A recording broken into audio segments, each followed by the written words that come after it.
கர்த்தருடைய பரிசுத்தமுள்ள நாமத்திற்கு ஸ்தோத்திரம். என்ற நாளின் கர்த்தருடைய வார்த்தையாக எஸ்ராவின் புஸ்தகம் 5ஆம் அதிகாரம் 11வது வசனம். அவர்கள் எங்களுக்கு பிரதியுத்தரமாக, நாங்கள் பரலோகத்துக்கும் பூலோகத்துக்கும் தேவனாயிருக்கிறவருக்கு அடியாராயிருந்து இஸ்ரவேலின் பெரிய ராஜா ஒருவன் அநேக வருஷங்களுக்கு முன்னே கட்டி தீர்த்த இந்த ஆலயத்தை நாங்கள் மறுபடியும் கட்டுகிறோம். எனக்கருமையானவர்கள், இந்த இடத்துல இஸ்ரவேல் ஜனங்கள் சொல்லுகிறார்கள், அநேக வருடங்களுக்கு முன்பதாக ஒரு இஸ்ரவேலின் ஒரு பெரிய ராஜா இருந்தான். அவன் கட்டி தீர்த்த இந்த ஆலயத்தை நாங்கள் மறுபடியும் கட்டுகிறோம். ஆகவே அந்த கட்டடம் இடிந்து போயிருக்கிறது. அந்த ஆலயம் இடிபாடுகளுக்குள்ள சிக்கி இருக்கிற பொழுது இந்த யூத ஜனங்கள் சொல்லுகிறார்கள், நாங்கள் மீண்டுமாய் கட்டி எழுப்புகிறோம். ஆனால் இந்த ஆலயத்தை கட்டி எழுப்புவதற்கு எதிராக அந்த நாட்களில் நீங்கள் வேதத்தில் வாசிப்பீர்கள். ஆனால் 2 பெயர்கள் சொல்லப்படுகிறது. 5ஆம் வசனத்தில் தத்னாய் பொஸ்னாய் என்று சொல்லக்கூடிய இருவர்கள் அவர்களிடத்தில் வந்து, இந்த ஆலயத்தை நீங்கள் கட்ட முடியுமா, இந்த ஆலயத்தை நாங்கள் கட்ட விட மாட்டோம் என்று சொல்லி எதிராக நின்று பேச ஆரம்பிக்கிறார்கள்.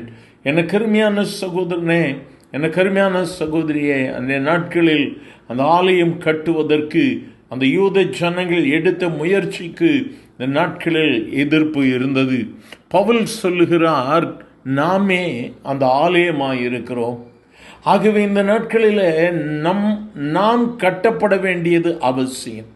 நாமே அந்த ஆலயமாயிருக்கிறோம்.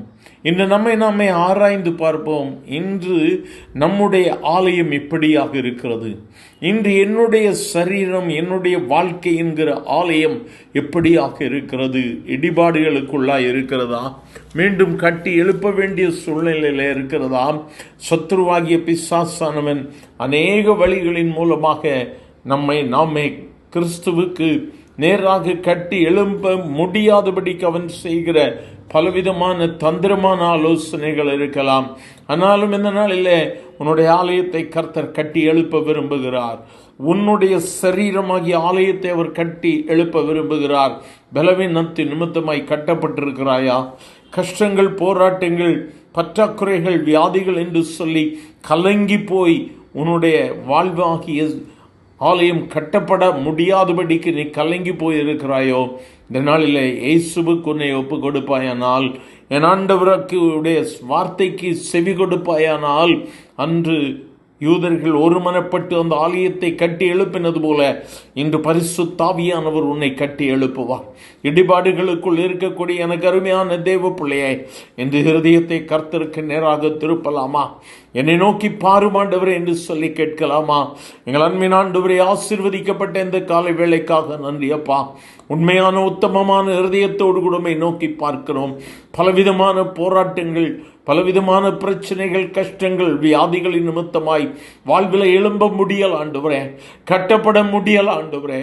இந்த நாளில் கர்த்தருடைய கரம் இறங்கட்டும், ஒவ்வொருவரையும் கட்டி எழுப்பும் ஆண்டவரே. தடைகள் மாறட்டும், ஆசீர்வதியும், மேன்மைப்படுத்தும். இயேசுவின் நாமத்தில் பிதாவே, ஆமேன், ஆமேன்.